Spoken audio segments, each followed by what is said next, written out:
Miles de mujeres fueron rapadas, golpeadas y humilladas públicamente tras la liberación de Europa. Su crimen: haber tenido relaciones con soldados alemanes durante la ocupación. No hubo juicio ni defensa. Las acusadas eran arrastradas fuera de sus casas, paseadas por las calles y convertidas en blanco de la ira colectiva. En Francia, al menos 20.000 mujeres fueron rapadas. En Noruega, muchas fueron encarceladas, separadas de sus hijos y diagnosticadas como mentalmente inestables. En los Países Bajos, se las forzaba a arrodillarse sobre estiércol. Estos castigos no distinguieron entre amor, conveniencia o coerción. Bastaba con la sospecha. ¿Por qué el castigo se centró casi exclusivamente en mujeres? ¿Cómo estas sociedades recién liberadas canalizaron su vergüenza colectiva sobre cuerpos femeninos? Esta es la historia de la colaboración horizontal, un episodio tan real como incómodo, donde la victoria militar abrió paso a una purga simbólica sin justicia ni compasión. El enemigo en la cama: amor, supervivencia o traición. Mientras los ejércitos nazis avanzaban inexorablemente a través de Europa, tras las líneas del frente se desarrollaba una realidad compleja y sombría. La ocupación alemana trajo consigo no solo el dominio militar y político, sino también una inevitable interacción social con la población local. En este escenario surgió un fenómeno que más tarde sería conocido como colaboración horizontal, término que describía eufemísticamente las relaciones íntimas entre mujeres locales y soldados alemanes. La supervivencia es una categoría fundamental para interpretar el comportamiento de muchas mujeres durante la guerra, aunque no debemos subestimar que algunas explotaron estratégicamente la presencia de tropas de ocupación para obtener beneficios personales. La conquista del Tercer Reich sobre los países europeos fue verdaderamente rápida. Los soldados alemanes irrumpieron en las capitales de países vecinos y se comportaron como amos absolutos del territorio. Esta permisividad afectó inevitablemente el ámbito personal. Jóvenes y fuertes, muchos nazis no veían inconveniente en pasar la noche con mujeres que les atraían, sin preocuparse por las consecuencias que sus acciones tendrían sobre ellas posteriormente. Las motivaciones para estas relaciones formaban un espectro complejo. Algunas mujeres desarrollaron genuinos vínculos afectivos con los ocupantes, viendo en ellos no al enemigo abstracto, sino a hombres individuales. Otras, presionadas por la escasez y hambruna que la guerra trajo consigo, encontraron en estas relaciones un medio pragmático de supervivencia para ellas y sus familias. En París, la ciudad que los soldados alemanes anhelaban visitar, se establecieron más de 30 burdeles tan solo en los suburbios. Aunque el alto mando alemán intentaba oficialmente controlar la promiscuidad de su personal, cada día más mujeres francesas amanecían en brazos alemanes. Sin embargo, no todas las relaciones ocurrían en contextos de prostitución. Muchas se desarrollaban con mujeres comunes que por diversas razones iniciaban relaciones con los ocupantes. Esta realidad provocó tensiones inmediatas. La resistencia francesa distribuyó panfletos con amenazas explícitas. A las francesas que se entreguen a los alemanes se les rapará completamente el cabello. Escribiremos en sus espaldas: vendida a los alemanes. Cuando las jóvenes francesas venden sus cuerpos a la Gestapo o a la milicia, están vendiendo la sangre y el alma de sus compatriotas franceses. Las futuras esposas y madres están obligadas a mantener su pureza por amor a la patria. Estas advertencias reflejaban el profundo conflicto moral que estas relaciones representaban. Para muchas comunidades, la intimidad con el enemigo constituía la última frontera de la traición, una violación no solo de la lealtad nacional, sino también de los códigos morales y sociales establecidos. Las mujeres, vistas tradicionalmente como guardianas de la virtud y continuidad nacional, cargaban con un peso simbólico adicional. La ocupación prolongada generó dinámicas complejas. Algunas mujeres que iniciaron relaciones con alemanes por necesidad desarrollaron posteriormente vínculos afectivos. Otras mantenían un distanciamiento emocional mientras aprovechaban los beneficios materiales que estas relaciones proporcionaban: alimentos, protección, medicinas o dinero, recursos inasequibles para la mayoría de la población. El mando militar alemán mantenía una postura ambivalente. Oficialmente desalentaban las fraternizaciones prolongadas, pero en la práctica las toleraban como válvula de escape para sus tropas. En ciertos casos, incluso las fomentaban como medio de control social, permitiendo a los soldados establecer relaciones que aumentaban su comodidad durante la ocupación. Para las mujeres involucradas, estas decisiones ocurrían en un contexto de extrema presión, con los hombres locales ausentes, combatiendo, prisioneros o ejecutados. Muchas enfrentaban responsabilidades familiares sin precedentes. Las opciones eran escasas y todas problemáticas: aceptar la hambruna, recurrir al mercado negro o establecer relaciones con quienes controlaban los recursos. La situación desarrolló matices regionales.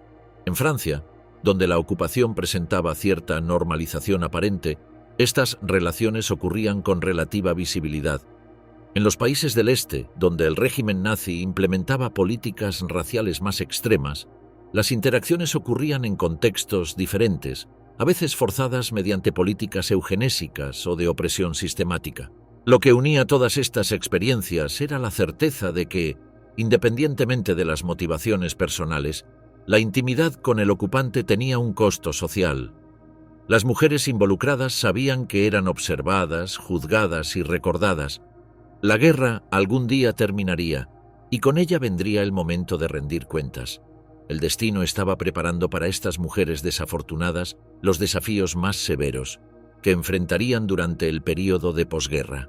La liberación, tan anhelada por las naciones ocupadas, traería consigo no solo la expulsión del invasor, sino también una ola de ajustes de cuentas internos, donde estas mujeres se convertirían en el blanco visible y accesible del resentimiento colectivo acumulado durante años de humillación nacional. La liberación y el linchamiento, el inicio de la venganza pública. La liberación de los territorios ocupados por la Alemania nazi trajo consigo escenas de júbilo y celebración que rápidamente se transformaron en episodios oscuros de venganza colectiva. Mientras las tropas aliadas avanzaban tras el desembarco de Normandía en junio de 1944, se encontraron con un fenómeno perturbador que se repetía en pueblos y ciudades de Francia: la persecución y castigo público de las mujeres acusadas de colaboración horizontal.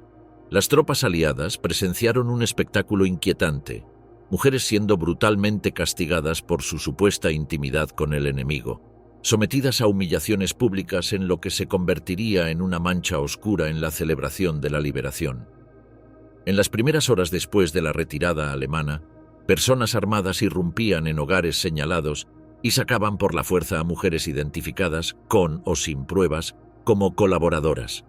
El procedimiento seguía un patrón reconocible. Las mujeres eran arrastradas a plazas públicas donde comenzaba su humillación ritualizada.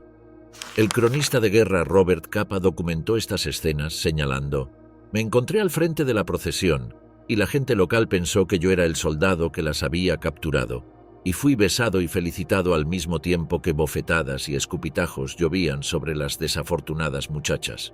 La violencia no se limitaba al rapado. Las mujeres eran después paseadas por las calles, expuestas a la humillación pública. En muchos casos, les arrancaban la ropa parcial o totalmente, aumentando su vulnerabilidad ante la multitud hostil. Jock Colville, secretario privado de Churchill, observó: «Vi pasar un camión abierto, acompañado de abucheos y silbidos de la población francesa, con una docena de mujeres miserables en la parte trasera, cada cabello en sus cabezas afeitado. Estaban en lágrimas, inclinando sus cabezas avergonzadas. Aunque asqueado por esta crueldad, reflexioné que nosotros, los británicos, no habíamos conocido invasión u ocupación durante unos 900 años, por lo que no éramos los mejores jueces. Estos actos ocurrían con mayor intensidad en zonas donde la ocupación había sido particularmente opresiva, o donde la resistencia había sufrido represalias severas. La línea entre justicia popular y venganza descontrolada se desdibujaba. Las acusaciones se basaban frecuentemente en rumores, denuncias anónimas o ajustes de cuentas personales. Algunas mujeres fueron señaladas por vecinos envidiosos, otras por rechazar anteriormente a hombres locales que ahora encontraban oportunidad de venganza. La violencia alcanzó niveles extremos en algunas localidades. En París hubo casos de prostitutas y mujeres pateadas hasta morir por aceptar soldados alemanes como clientes. Incluso miembros de la aristocracia fueron rapadas por relacionarse con oficiales alemanes. El odio acumulado durante años de ocupación encontraba una válvula de escape en víctimas accesibles y vulnerables. Las fuerzas aliadas mantenían una postura ambivalente ante estos episodios. Aunque muchos soldados encontraban estos actos perturbadores, existía cierta comprensión hacia el sufrimiento que Francia había soportado bajo ocupación. Las autoridades militares aliadas generalmente no intervenían, considerando estos episodios como asuntos internos franceses en un momento de transición política. Un elemento particularmente inquietante fue la casi ausencia de cuestionamiento legal durante estos procesos. Mujeres eran ejecutadas sumariamente si se las encontraba con armas alemanas en su posesión, sin darles oportunidad de explicar las circunstancias. Existía un temor generalizado hacia la colaboración, alimentado por rumores como el informe de un teniente americano de la Primera División de Infantería que afirmaba haber encontrado 4 mujeres con uniformes alemanes como francotiradoras en árboles y 5 dentro de un pueblo. El fenómeno se extendió rápidamente por toda Francia liberada durante el verano y otoño de 1944. Las estimaciones indican que al menos 20.000 mujeres fueron rapadas públicamente, aunque la cifra real podría ser significativamente mayor. Lo que comenzó como actos espontáneos se institucionalizó gradualmente, convirtiéndose en una forma de purificación simbólica de la nación, un exorcismo público de la vergüenza de la ocupación. Esta primera ola de castigos extrajudiciales eventualmente daría paso a procesos más formalizados a medida que las autoridades civiles recuperaban el control. Sin embargo, el daño ya estaba hecho. Miles de mujeres quedaron marcadas, física y psicológicamente, por estos episodios, mientras Francia comenzaba su complejo proceso de reconstrucción nacional y ajuste de cuentas con su pasado reciente. El Carnaval de la Vergüenza, el ritual del castigo. Los castigos públicos a las mujeres acusadas de colaboración horizontal evolucionaron hasta convertirse en un fenómeno tan extendido y ritualizado que recibió un nombre propio: los carnavales feos. Este término capturaba la naturaleza grotesca y espectacular de unos acontecimientos que combinaban elementos de justicia popular, catarsis colectiva y control social sobre el cuerpo femenino. El ritual seguía una secuencia casi ceremonial. El momento central era el rapado de cabello, acto simbólico con profundas raíces históricas. El cabello femenino, tradicionalmente asociado con la belleza y la sexualidad, era eliminado como marca visible de la transgresión. Este acto transformaba a las acusadas en espectáculos públicos, inmediatamente reconocibles como culpables para cualquier observador. La ejecución del castigo comenzaba habitualmente con el arresto improvisado.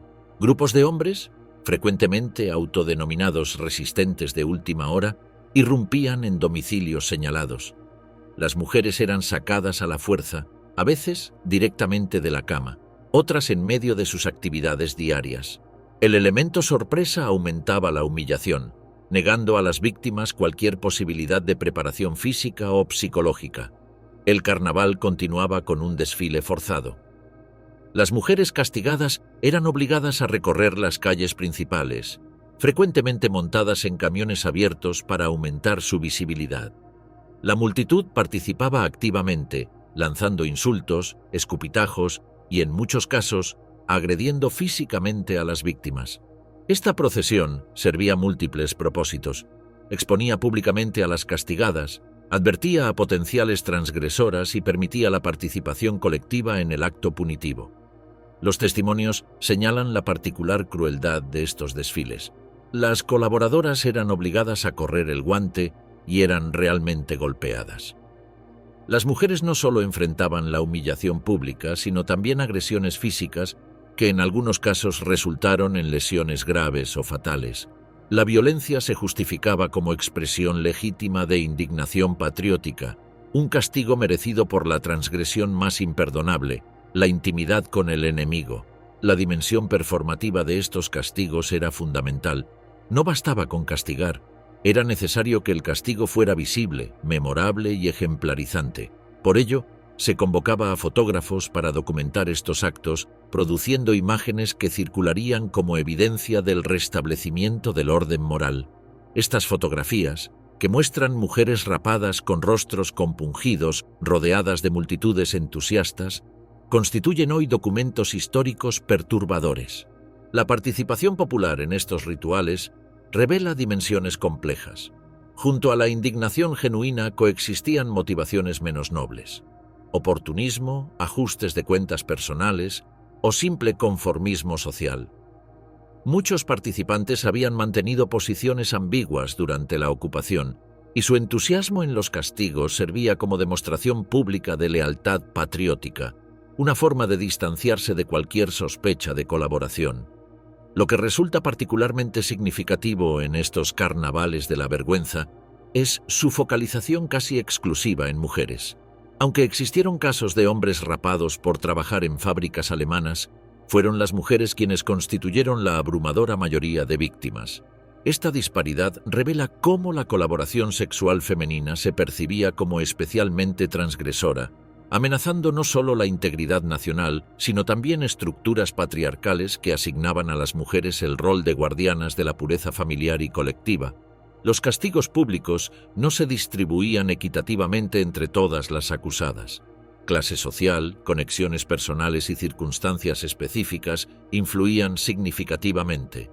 Mujeres de entornos humildes, sin redes de protección, resultaban blancos más accesibles que aquellas de clases privilegiadas. Sin embargo, incluso aristócratas fueron ocasionalmente humilladas, demostrando cómo en momentos de purificación colectiva pocos quedaban completamente a salvo. Un aspecto particularmente trágico fue la inclusión de víctimas inocentes, mujeres que habían sido violadas por soldados alemanes o que simplemente habían tenido interacciones profesionales necesarias, como maestras obligadas a alojar oficiales, fueron castigadas indiscriminadamente. El celo por la purificación superaba frecuentemente cualquier interés por la justicia individual. Noruega, Países Bajos, Italia y Polonia. Prisión, exilio y manicomios. El fenómeno de castigo a las mujeres que mantuvieron relaciones con ocupantes alemanes no fue exclusivo de Francia. En otros países europeos liberados, estas mujeres enfrentaron represalias sistemáticas que, si bien compartían elementos simbólicos con la experiencia francesa, adquirieron características distintivas determinadas por contextos culturales, políticos y jurídicos particulares.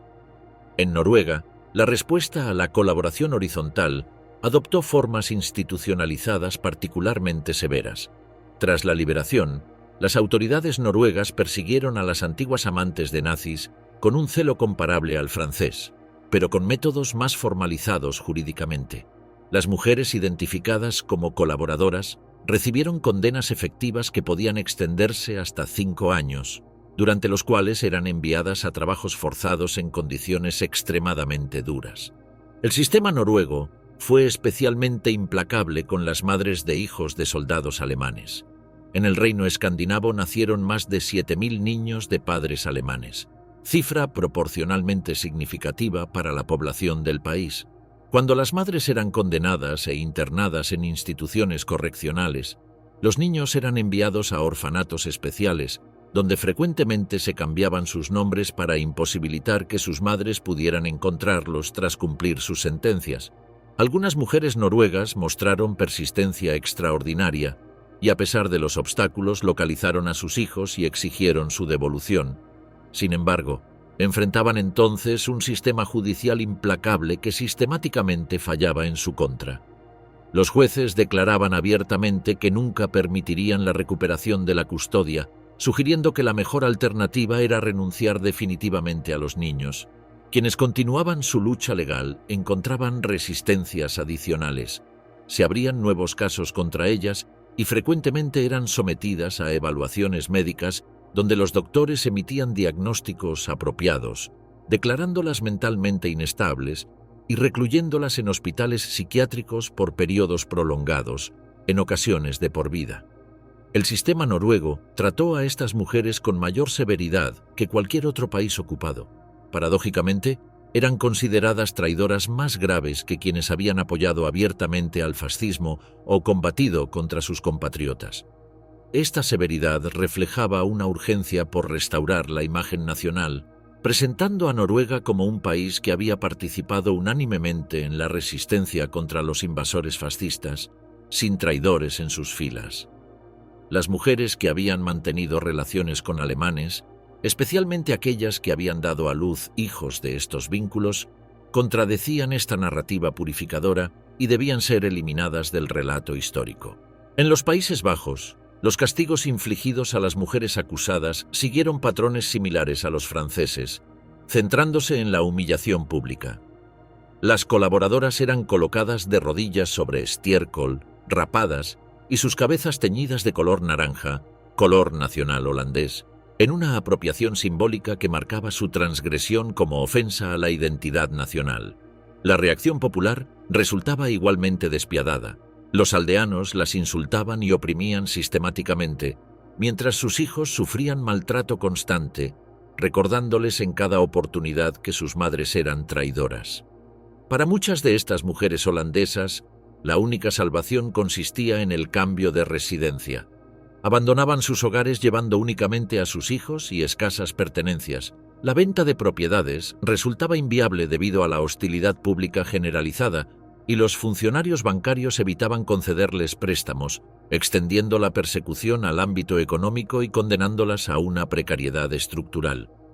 El caso polaco presenta complejidades adicionales derivadas de las políticas raciales nazis.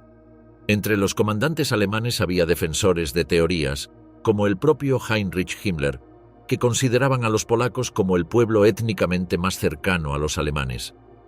Esto condujo a una estricta selección entre las mujeres polacas, divididas entre quienes pertenecían más a la raza eslava y quienes se consideraban más cercanas a la raza aria. Según Himmler, mediante estas últimas era posible aumentar el número de miembros de la raza superior. Paradójicamente, esta valoración racial no protegió a las mujeres polacas del estigma posterior. Muchas fueron violadas o coaccionadas a relaciones forzadas bajo estos programas eugenésicos, pero tras la liberación, la distinción entre víctimas y colaboradoras voluntarias se desdibujó. La sociedad polaca, traumatizada por la ocupación particularmente brutal, demostraba escasa disposición para matices al enjuiciar comportamientos durante la guerra. El caso italiano presenta particularidades significativas que lo distinguen de otros contextos europeos. El bienio 1943 a 1945 en Italia fue un periodo convulso marcado por la caída del fascismo, 25 de julio de 1943, la ocupación alemana tras el armisticio con los aliados, la creación de la República Social Italiana bajo Mussolini en el norte y finalmente la liberación progresiva del país. A diferencia de otros territorios donde los castigos a colaboradoras comenzaron inmediatamente tras la retirada alemana, en Italia estos actos venganza se iniciaron incluso antes del fin de la guerra, marcando no solo un ajuste de cuentas con el ocupante extranjero, sino también con un régimen fascista que había gobernado durante más de 20 años. Las rapadas italianas no eran solamente mujeres relacionadas con alemanes, sino también esposas, novias o familiares de fascistas republicanos, creando una categoría más amplia y políticamente compleja de traidoras. Los testimonios recogidos en Italia mencionan estos actos como una necesaria limpieza nacional para facilitar el renacimiento de un país atormentado durante demasiado tiempo. Sin embargo, esta justificación colectiva no puede ocultar las injusticias específicas sufridas por mujeres castigadas frecuentemente por asociación familiar más que por actos propios. Un ejemplo revelador de la institucionalización de estos castigos fue un fallo del Tribunal de Bérgamo que absolvió a un partisano acusado por una actriz cuyo pelo había sido cortado violentamente. El tribunal declaró que el corte de pelo era necesario en interés del orden público y del mismo interés de los pobres desgraciados objetos del odio popular. Para los jueces, el rapado representaba el mal menor, siendo un acto ultrajante pero que agotaba toda la pena sin afectar ningún derecho inalienable o imprescriptible como el derecho a la vida o incluso la justa integridad de la persona. Este razonamiento judicial revela cómo estos castigos fueron posteriormente legitimados por instituciones del Estado. El caso italiano presenta particularidades que lo distinguen de otros contextos europeos. El bienio 1943 a 1945 en Italia Fue un periodo convulso marcado por la caída del fascismo, 25 de julio de 1943, la ocupación alemana tras el armisticio con los aliados, la creación de la República Social Italiana bajo Mussolini en el norte y finalmente la liberación progresiva del país. A diferencia de otros territorios donde los castigos a colaboradoras comenzaron tras la retirada alemana, en Italia estos actos de venganza se iniciaron incluso antes del fin de la guerra, marcando no solo un ajuste de cuentas con el ocupante extranjero, sino también con un régimen fascista que había gobernado durante más de 20 años.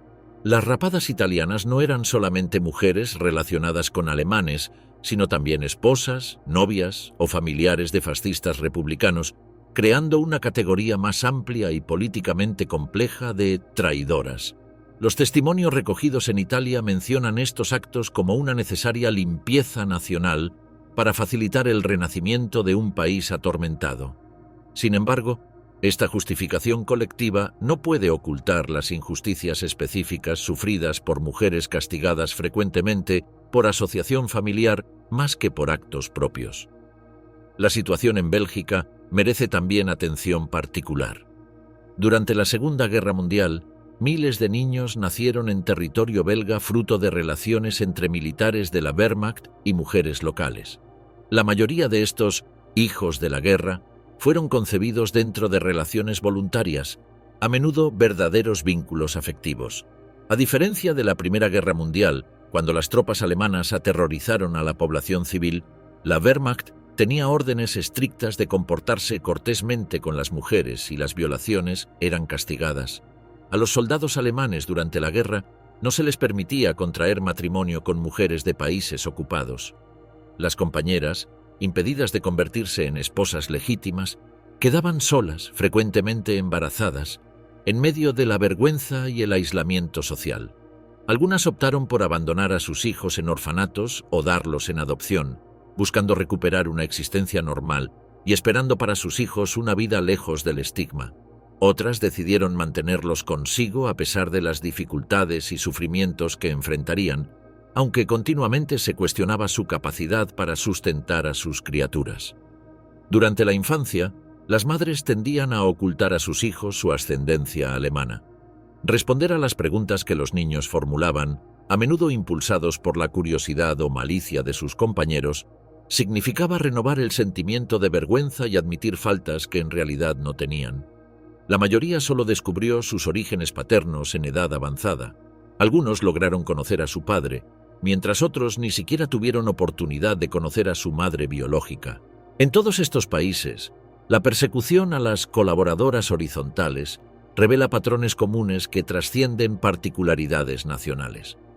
El cuerpo femenino se convirtió en campo de batalla simbólico, donde se dirimían cuestiones de lealtad nacional, pureza moral y reconstrucción identitaria. Las mujeres, consideradas depositarias del honor colectivo, soportaron una carga desproporcionada en los procesos de purificación nacional. La institucionalización de estos castigos, desde rituales públicos hasta procedimientos judiciales formales, demuestra cómo la persecución trascendió impulsos espontáneos para convertirse en mecanismo sistemático de reconstrucción nacional.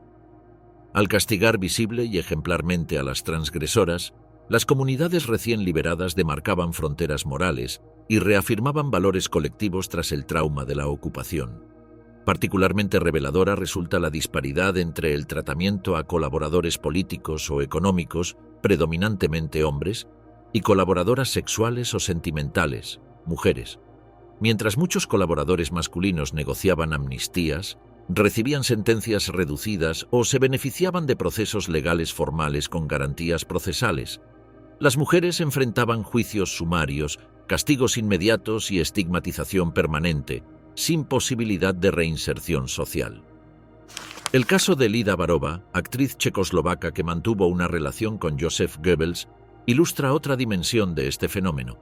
Nacida como Ludmila Babková, Barová ascendió rápidamente en el mundo del cine checoslovaco de entreguerras.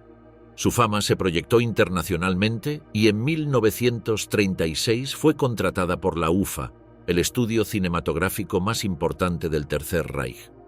Allí conoció a Goebbels, con quien inició una aventura tan intensa que tuvo que intervenir el propio Hitler.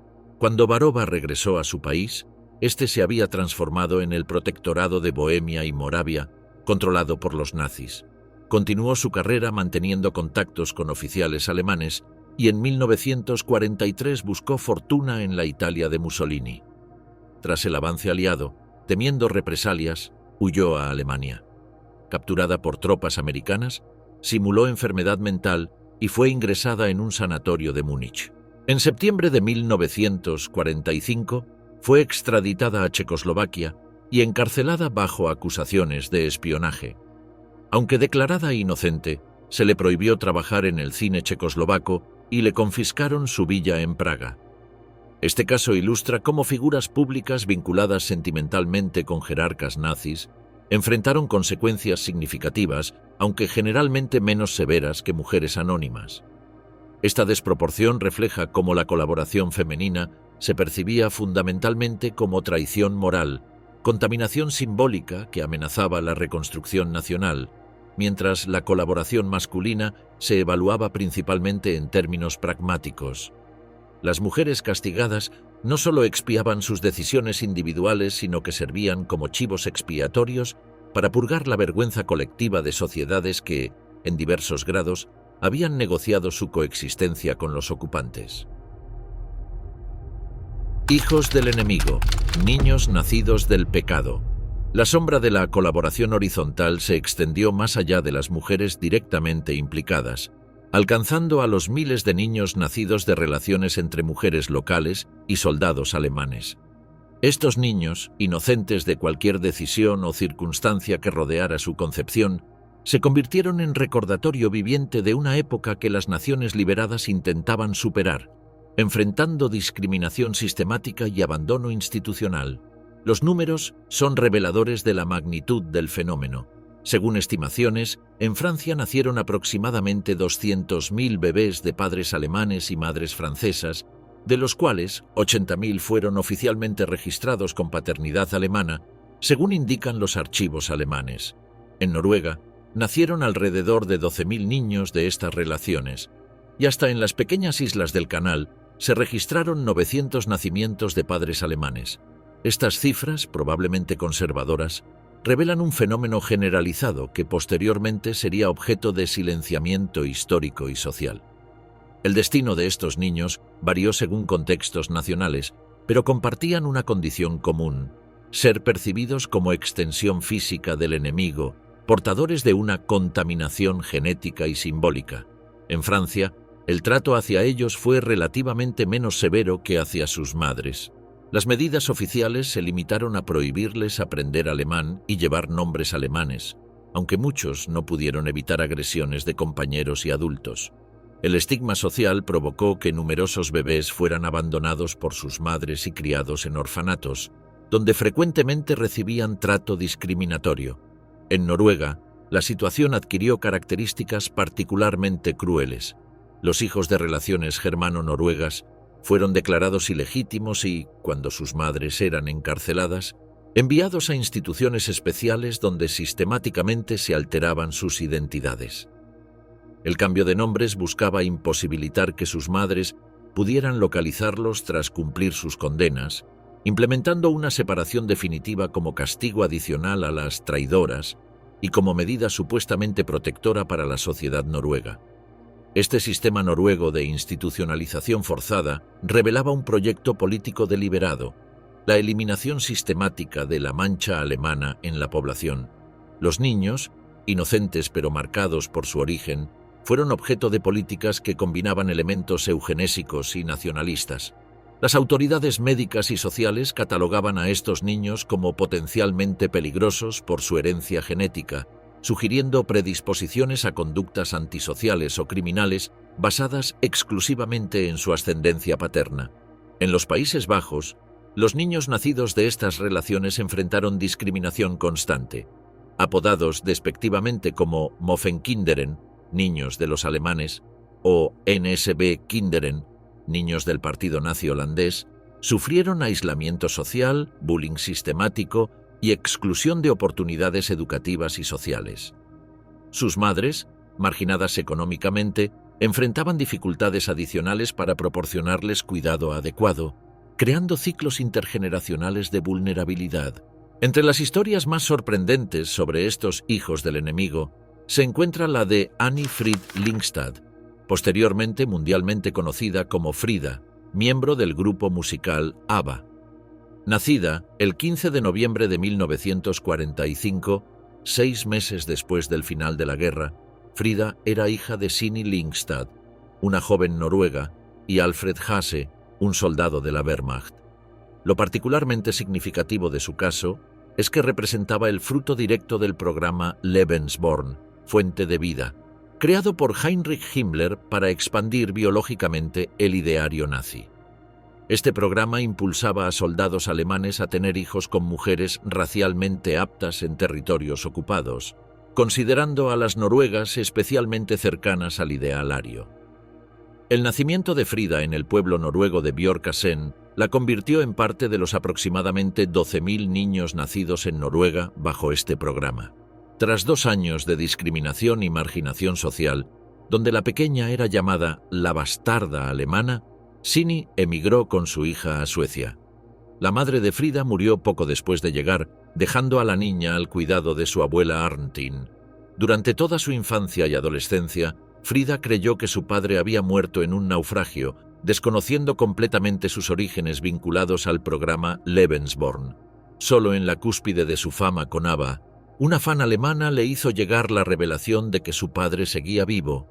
El encuentro entre Frida y Alfred Hasse, organizado con gran cobertura mediática, resultó frío y artificioso. «No puedo amarlo como si hubiera estado con nosotras mientras yo crecía», confesaría posteriormente la cantante, quien nunca volvió a hablar públicamente del tema. El caso de Frida ilustra las complejidades identitarias que estos niños enfrentaron, el descubrimiento tardío de orígenes estigmatizados, la imposibilidad de reconstruir vínculos familiares fragmentados y la paradoja de reconciliar una identidad pública exitosa con una historia personal marcada por el trauma colectivo.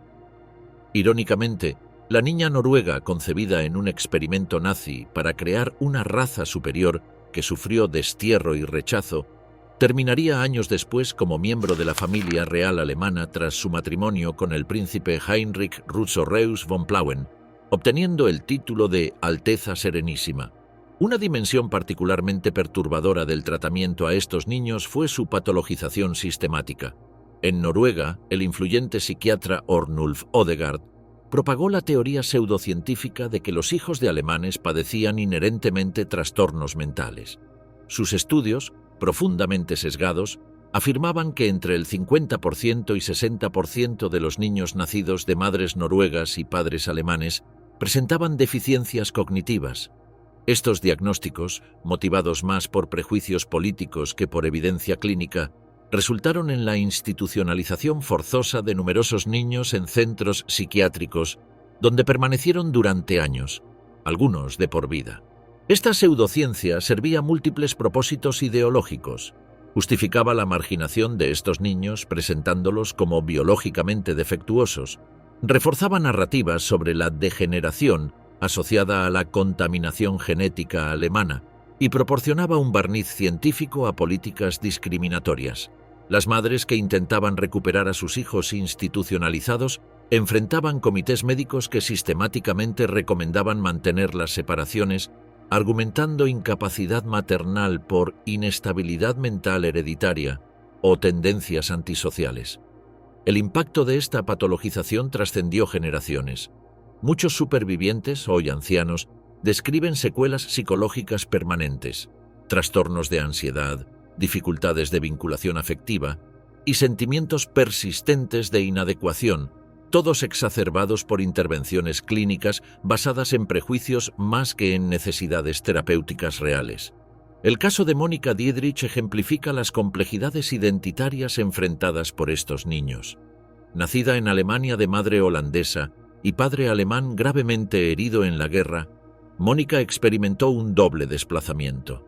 Tras la muerte de su padre en 1947, ella y su madre regresaron a los Países Bajos, donde inmediatamente enfrentaron problemas fronterizos debido a su paternidad alemana. Aunque lograron establecerse en Ámsterdam, donde su madre se casó con un holandés intentando borrar el pasado, Mónica continuó sufriendo acoso escolar y cuestionamientos persistentes sobre sus orígenes. Su respuesta fue resignarse en silencio para preservar su bienestar mental. Solo décadas después, Mónica canalizaría estas experiencias en obras como Cualquiera que esté siendo rapada debe quedarse quieta, 2006, y su autobiografía Recuerdos de una niña alemana, 2012, documentando tanto su experiencia personal como la de otros hijos del enemigo. Gerlinda Swilen, ciudadana belga francófona, hija de madre flamenca y un soldado alemán, representa otro caso revelador. Su búsqueda de la verdad se intensificó en 2007, cuando su madre anciana finalmente le reveló el nombre de su padre, Karl. En su libro autobiográfico El niño Cuco, engendrado por el enemigo 1940 a 1945, Swilen reconstruye no solo su historia personal, sino también la de aproximadamente 70 niños de la guerra belgas, revelando patrones consistentes de marginación, idealización del padre ausente y búsquedas frustradas de aceptación. Particularmente significativas resultan las observaciones de Swilen sobre las percepciones que las mujeres belgas tenían de los soldados alemanes. Contrariamente a la narrativa dominante de ocupantes universalmente odiados, las entrevistadas por Swilen describían frecuentemente a los alemanes como hombres jóvenes y bellos, encantadores con sus uniformes y corteses, en contraste con los hombres locales percibidos como más rudos y menos generosos. Estas perspectivas complejizan la comprensión simplista de las relaciones durante la ocupación, revelando dimensiones humanas que las narrativas nacionalistas posteriores buscaron eliminar. Las implicaciones legales de ser hijo del enemigo trascendían el estigma social. Hasta 1969, la ley alemana excluía completamente a los hijos ilegítimos de la sucesión paterna, al no considerarlos descendientes legítimos. Tras la reforma legal implementada en 1970, se reconoció este derecho a los hijos naturales, pero explícitamente se excluyó a aquellos nacidos antes de 1949, que ya habían cumplido 21 años al momento de la entrada en vigor de la ley. Esta exclusión selectiva afectaba precisamente a los niños de la guerra, reforzando su marginalización institucionalizada. Muchos descendientes reportan que las familias paternas alemanas rechazaban encuentros por temor a potenciales reclamaciones hereditarias, aunque la mayoría de estos hijos buscaban principalmente reconocimiento identitario más que beneficios materiales. Solo en las últimas décadas han surgido iniciativas formales para abordar estas injusticias históricas. En 2005, Delors Hoffmann fundó en Francia la asociación Cœur Sans Frontières, Corazón sin Fronteras, que reúne a hijos nacidos de madres francesas y soldados alemanes, ofreciendo asistencia concreta para la búsqueda de orígenes y la obtención de doble nacionalidad. La secretaria de la asociación, Chantal Lecrecque, ella misma hija de la vergüenza, expresa con elocuencia el propósito de estas iniciativas. Vivir sin raíces es como vivir a medio camino. Finalmente pude contar mi historia, pero ya viví mi vida. Pude hacerlo demasiado tarde. Pero aunque sea demasiado tarde para nosotros, estamos aquí para ayudar a los demás, a los que nacen ahora. Estamos aquí para que no se sientan solos, para que no tengan que sufrir lo que nosotros hemos sufrido. Una infancia sin amor es un abismo de soledad del que se necesitan años para salir. El aislamiento social experimentado por estos niños trascendía fronteras nacionales, constituyendo una experiencia traumática compartida que solo recientemente ha comenzado a reconocerse históricamente. Muchos crecieron desconociendo sus orígenes, criados con historias fabricadas sobre padres ficticios o fallecidos, descubriendo su verdadera ascendencia accidentalmente en la adolescencia o adultez, frecuentemente con efectos psicológicos devastadores. Las instituciones educativas y sociales contribuyeron activamente a esta discriminación. Maestros, trabajadores sociales y autoridades locales, actuando como guardianes de la pureza nacional reconstruida, implementaban exclusiones sutiles o explícitas. Los niños aprendían tempranamente a ocultar sus orígenes, desarrollando identidades fragmentadas y sentimientos de vergüenza introyectada que marcarían sus vidas. Particularmente doloroso resultaba el limbo identitario que habitaban estos niños, rechazados por sus países maternos como representantes del enemigo, pero simultáneamente privados de cualquier conexión con su herencia paterna. Esta doble negación constituía una forma de violencia simbólica que comprometía su desarrollo psicosocial y sentido de pertenencia. El tratamiento a estos niños refleja cómo las sociedades europeas, tras la liberación, gestionaron selectivamente su memoria histórica, creando categorías de víctimas legítimas e ilegítimas. Mientras algunos grupos recibían reconocimiento y reparación, otros, como estos niños, fueron condenados a un silenciamiento sistematizado que negaba tanto su sufrimiento como su mera existencia como categoría histórica específica. La exclusión de estos niños del relato histórico oficial sobre la ocupación y posguerra representa una distorsión significativa en la construcción de las memorias nacionales europeas. Su gradual visibilización en décadas recientes, mediante testimonios, asociaciones de supervivientes y estudios históricos especializados, constituye un acto de justicia histórica y complejización necesaria de narrativas previamente simplificadas sobre víctimas y perpetradores. El caso Coco Chanel y otras figuras públicas, privilegio y colaboración. La aplicación de castigos a las colaboradoras horizontales revela profundas desigualdades de clase y privilegio. Mientras mujeres comunes eran humilladas públicamente y castigadas con extrema severidad, figuras prominentes como la diseñadora Coco Chanel evitaron casi por completo las consecuencias de sus relaciones con el ocupante. Chanel estableció relaciones íntimas con el agente secreto alemán y hombre de confianza de Hitler en la embajada alemana en París, el barón Hans Günther von Dinklage, incluso antes de la guerra, y no dudó en mantenerlas durante la ocupación. La pareja vivía abiertamente en una lujosa suite del Hotel Ritz, y existen sospechas fundamentadas de que Chanel incluso trabajó como espía para los alemanes. Su colaboración trascendió lo meramente personal para abarcar intereses empresariales. La familia judía Wertheimer poseía el 90% de los derechos de los perfumes Chanel, contribución financiera sin la cual Coco jamás habría iniciado la producción. Las leyes de arianización impuestas por el régimen nazi encajaron perfectamente con sus intereses comerciales.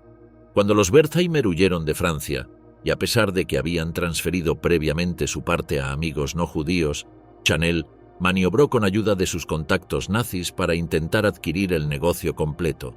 ¿Cómo le fue a Coco tras la liberación de Francia? A diferencia de miles de mujeres anónimas que sufrieron rapados, violencia y exclusión social, Chanel simplemente abandonó Francia. Con ayuda de su amante von Dinklage, viajó a la neutral Suiza donde permaneció hasta 1954, cuando consideró seguro volver. Sorprendentemente, al regresar para resucitar su marca, fueron precisamente los Wertheimer quienes la apoyaron económicamente en una compleja transacción comercial que trascendía los agravios personales.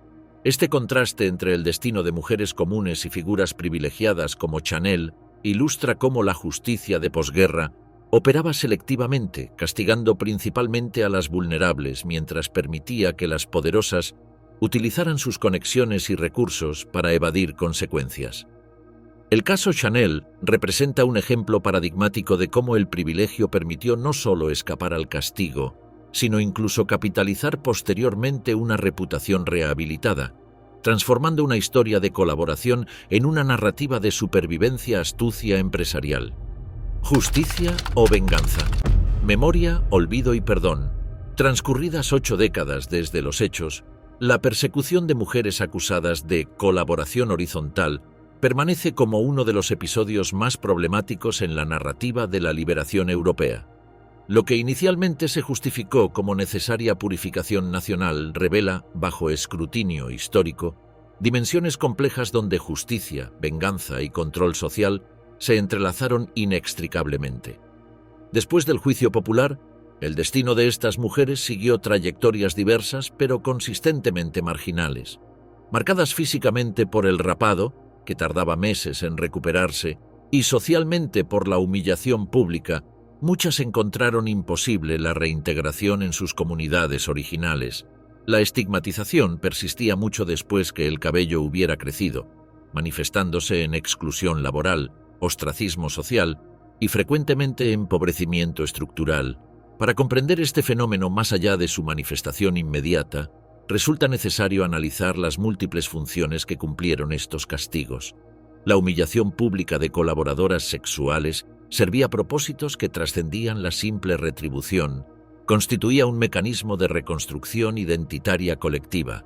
Naciones que habían experimentado derrotas militares humillantes y ocupaciones prolongadas necesitaban reafirmar simbólicamente su resistencia retrospectiva, creando categorías claras de héroes y traidores. Las mujeres castigadas representaban el chivo expiatorio ideal, visibles, vulnerables y con transgresiones fácilmente comprensibles para audiencias populares. Centrando la culpabilidad en ellas, comunidades enteras que habían negociado cotidianamente diversas formas de coexistencia con los ocupantes podían externalizarse su propia ambigüedad moral. La violencia contra estas mujeres funcionaba así como ritual purificador que permitía a sociedades profundamente comprometidas fantasear retrospectivamente con una resistencia unánime. El componente de género resulta ineludible en este análisis. Mientras colaboradores económicos y políticos, predominantemente hombres, frecuentemente evitaban castigos severos mediante procesos judiciales formales, amnistías selectivas o simplemente utilizando conexiones influyentes, las colaboradoras sexuales enfrentaban justicia sumaria sin garantías procesales.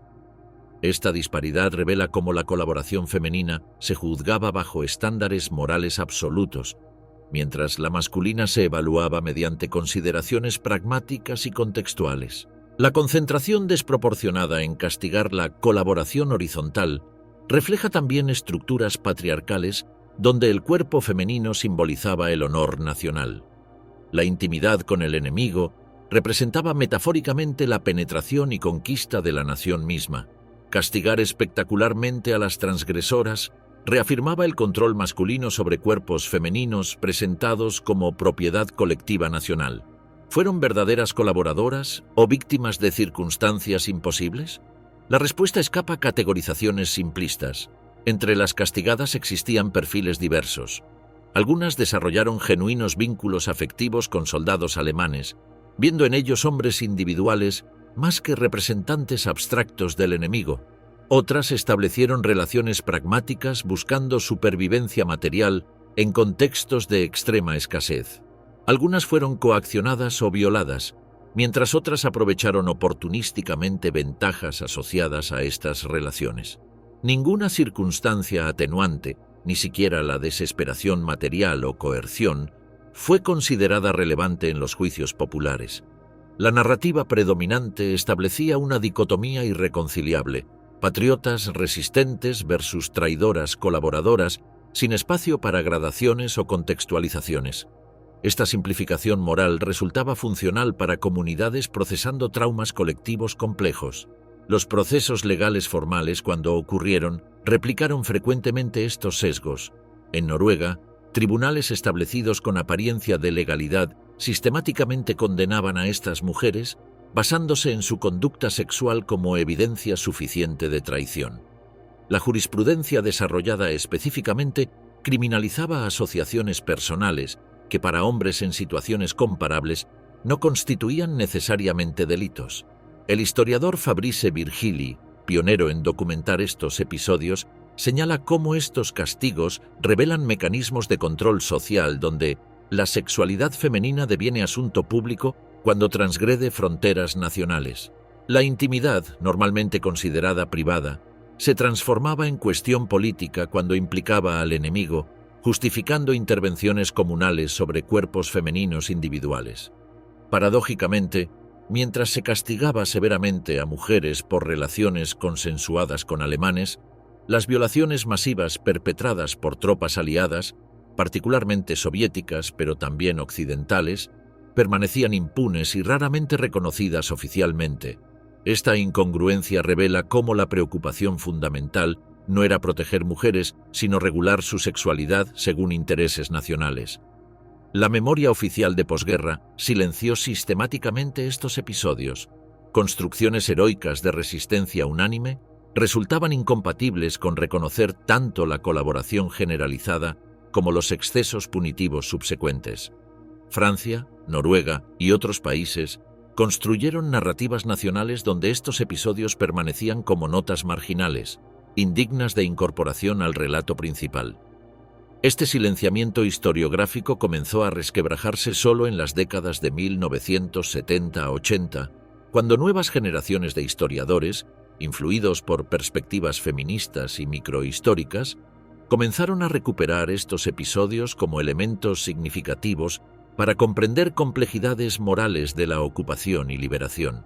Publicaciones pioneras como La Tondue, 1991, de Philippe Bourdrel, o posteriormente L'Estonte, 2006, de Alain Brossat, iniciaron una recuperación crítica que continúa expandiéndose. Particularmente reveladora resulta la casi completa ausencia de reparación o reconocimiento oficial para estas víctimas, mientras otros grupos afectados por la guerra recibieron gradualmente disculpas institucionales, compensaciones económicas o reconocimiento simbólico. Las mujeres rapadas y sus hijos permanecieron como víctimas ilegítimas, excluidas de políticas reparativas y conmemoraciones oficiales. Solo recientemente han emergido iniciativas para integrar estas experiencias en narrativas históricas más inclusivas. Documentales como Le Temps de la Libération, 2014, y exposiciones museísticas temáticas han contribuido a visibilizar estos episodios, contextualizándolos crítica pero empáticamente. Estas revisiones no buscan relativizar responsabilidades colaboracionistas, sino comprender la complejidad moral de decisiones tomadas bajo ocupación y cuestionar la desproporción y sesgo de género en los castigos aplicados. Las supervivientes de estos episodios, cuando han podido testimoniar, revelan impactos vitales devastadores. Muchas describen vidas marcadas por depresión, aislamiento social y precariedad económica, frecuentemente agravadas por la separación forzada de sus hijos. Algunas desarrollaron identidades completamente nuevas en localidades distantes, cortando todo vínculo con sus comunidades originales. Otras permanecieron en sus poblaciones, soportando estigmatización prolongada, transitando espacios sociales como presencias fantasmales toleradas, pero permanentemente marginadas. El caso específico de los hijos del enemigo revela dimensiones intergeneracionales del trauma colectivo. Investigaciones psicosociales recientes documentan cómo estos individuos, hoy ancianos, continúan procesando identidades fragmentadas y estigmas heredados. Algunos han formado asociaciones para reivindicar reconocimiento y compartir experiencias, como la noruega Krigsbarnforbundet, Asociación de Niños de Guerra, que desde 1986 lucha por visibilización y reparación. La integración crítica de estos episodios en la memoria colectiva europea contemporánea plantea desafíos significativos. Reconocer la complejidad moral de la ocupación implica cuestionar narrativas heroicas simplificadas sin minimizar responsabilidades por colaboracionismo real. Simultáneamente, analizar críticamente los castigos aplicados requiere contextualizar sin justificar actos que, evaluados con estándares contemporáneos, constituirían claramente violaciones de derechos humanos fundamentales. El filósofo Paul Ricoeur propone el concepto de justa memoria como equilibrio entre recordar y olvidar, entre condenar y comprender. Aplicado a estos episodios, sugiere la necesidad de reconocer tanto la naturaleza problemática de ciertas formas de colaboración como la desproporción y sesgo de género en su castigo, integrando ambas dimensiones en narrativas históricas matizadas. Entre las diversas motivaciones que empujaron a mujeres a relaciones con soldados alemanes durante la guerra, se ha intentado eliminar sistemáticamente la más simple y banal, el amor. Algunas relaciones eran vínculos amorosos imprudentes o ingenuos, pero genuinos. Estas historias fueron borradas de las crónicas, del mismo modo que se intentó eliminar a los hijos de la vergüenza nacidos de estas relaciones.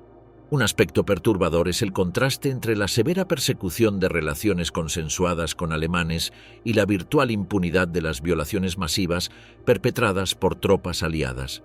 Esta inconsistencia revela cómo la preocupación fundamental no era proteger a las mujeres, sino regular su sexualidad de acuerdo a intereses nacionales. La mujer que elegía libremente al enemigo equivocado resultaba más condenable que el soldado amigo que violentaba a mujeres locales. Las asociaciones formadas por hijos de la guerra en diversos países europeos han cumplido un rol fundamental en visibilizar estas historias silenciadas. Organizaciones como Cœur Sans Frontières en Francia, Krigsbarnforbundet en Noruega o los trabajos investigativos de Mónica Diedrich en Países Bajos han permitido recuperar testimonios, facilitar búsquedas de orígenes paternos y presionar por reconocimiento institucional. Estas iniciativas constituyen formas de justicia restaurativa, ofreciendo espacios para narrar experiencias largamente silenciadas. Las democracias europeas contemporáneas enfrentan el desafío de incorporar estos episodios en sus narrativas fundacionales sin desestabilizarlas completamente. El reconocimiento de estas injusticias históricas fortalece, paradójicamente, compromisos actuales con principios de debido proceso, proporcionalidad punitiva e igualdad de género, demostrando aprendizaje institucional desde errores históricos reconocidos. En última instancia, estos episodios revelan la fragilidad moral colectiva en contextos postraumáticos. Comunidades recién liberadas, procesando experiencias de ocupación, derrota y colaboración generalizada, proyectaron ansiedades colectivas sobre chivos expiatorios accesibles. La justicia sumaria contra colaboradoras sexuales proporcionaba catarsis inmediata y fantasías de purificación nacional, cuando reconocimientos más complejos resultaban insoportables. 8 décadas después, la integración crítica de estos episodios en la conciencia histórica europea permite comprensión más profunda de las complejidades morales que caracterizan transiciones desde regímenes opresivos hacia reconstrucciones democráticas.